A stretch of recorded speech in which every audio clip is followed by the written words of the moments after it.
Pessoal, vamos falar sobre saúde mental. O tema ganhou força na internet hoje, nas redes sociais, com o programa da TV Globo Big Brother Brasil. A TikToker Vanessa Lopes, ela apresentou um quadro de confusão durante o programa de hoje e despertou comentários sobre a saúde mental dela, né? Ela teve um comportamento de achar que o programa era sobre ela, que os outros participantes estavam atuando, que eram atores contratados para enganá-la, que estava todo mundo enganando a ela, ou seja, tudo girava em torno dela. Aqui a gente não quer trazer uma discussão exatamente sobre a Vanessa Lopes, né? A gente não vai direcionar a nossa entrevista sobre a Vanessa, mas a gente quer aproveitar esse caso que chamou a atenção e deve chamar ainda mais quando o programa de hoje for ao ar na Globo, para falar sobre saúde mental nessa era das redes sociais. Só no TikTok, a Vanessa, antes do programa, tinha 40 milhões de seguidores,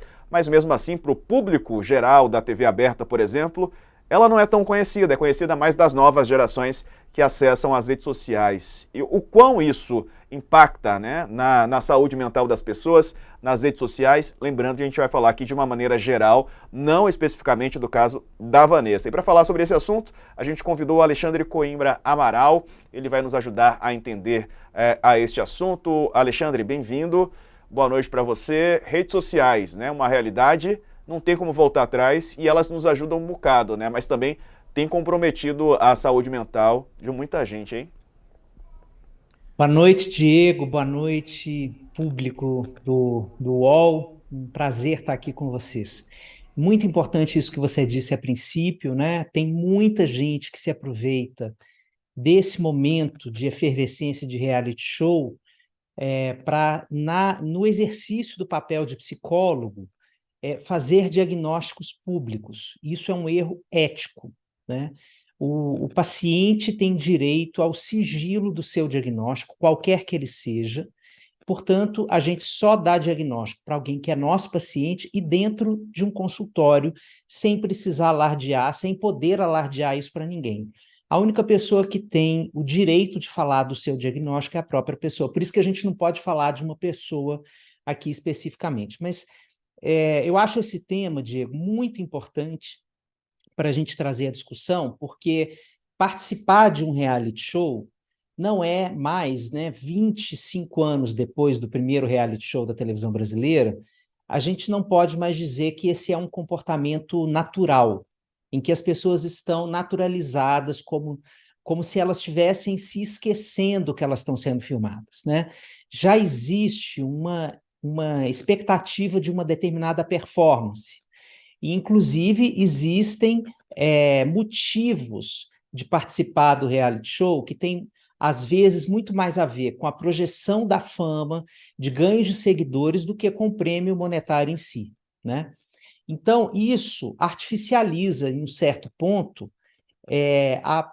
o comportamento da pessoa ali dentro do reality show. Então, isso é uma coisa que a gente também precisa observar, que isso pode estar presente ao longo dos dias em que a pessoa fica confinada. O Alexandre, está no comecinho do confinamento, né? E a Vanessa, por exemplo, só para pontuar, ela é uma pessoa com muitos seguidores. E é claro que isso pode trazer algum transtorno, não especificamente no caso dela, mas para nós que usamos as redes sociais, de uma hora para outra viramos celebridades nesse universo, né, das redes sociais, que é um universo também onde gera muito cancelamento, onde tudo pode virar, há Sim, muito hater. Isso pode mexer com a sim. cabeça das pessoas também? Pode, porque a era do século XXI das redes sociais e a era do cancelamento é uma era que transformou as pessoas as pessoas públicas, né, em pessoas que não podem errar. Então, esse medo do erro, ele é uma pressão psíquica que gera uma ansiedade imensa nas pessoas, né? Algumas pessoas reagem a essa ansiedade, por exemplo, evitando de se expor, evitando de falar sobre determinados assuntos que elas acham que são assuntos mais sensíveis e que poderiam expô-las publicamente ou deixá-las mais em risco de cancelamento. Mas uma vez que você está ali dentro, né, dessa experiência imersiva do reality show, você está sujeito não a, a, digamos assim, a imprevisibilidade do diálogo. Você está ali conversando com algumas pessoas e pode acontecer um fenômeno, né, que depois vai ser alvo de rede social, de comentários, de notícias, que você, participando ali, você não se deu conta, né? Então, as pessoas têm medo do que pode ser escolhido para ser debatido, né? Esse é um risco do nosso tempo. Isso não é um risco só da pessoa que participa do reality show, mas também da pessoa que abre o seu celular e grava um vídeo de 1 minuto e meio em qualquer uma das redes sociais. Aquele vídeo ele pode ser usado para ser alvo de uma viralização espontânea que denote um exemplo ou uma contrarreferência, né? Você pode virar uma pessoa que manda bem, né, que dá um close certo, como é a linguagem da internet, ou você pode ser aquela pessoa que vai ser cancelada porque você disse uma coisa muito errada para os padrões de hoje. Então, esse risco e esse medo geram ansiedade nas pessoas que se expõem nas redes e nos reality shows. Quando isso passa a ser um problema, para nós, por exemplo, e para os pais responsáveis, porque crianças e adolescentes já usam as redes sociais desde cedo, né? Quando observar que no comportamento tem algo que deve ser melhor monitorado? Bom, a ansiedade, ela é uma força, né, que retira a pessoa do momento presente.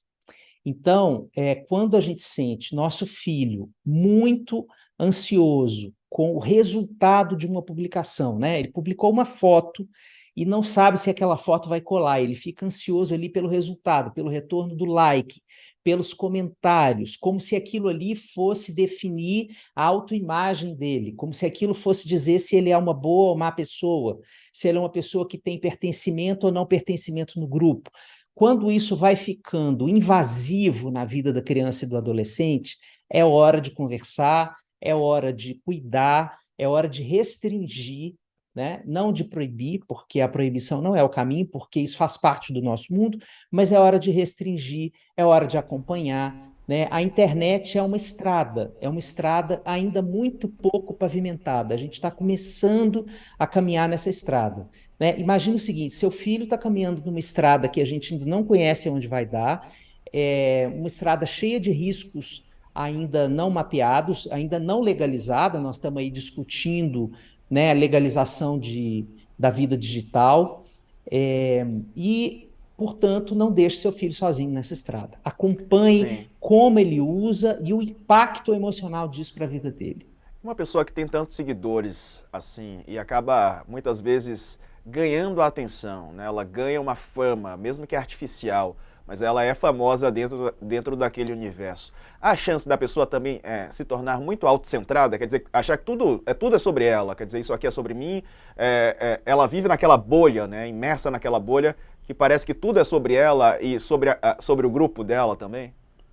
Sim, as redes sociais são um verdadeiro império do eu, né?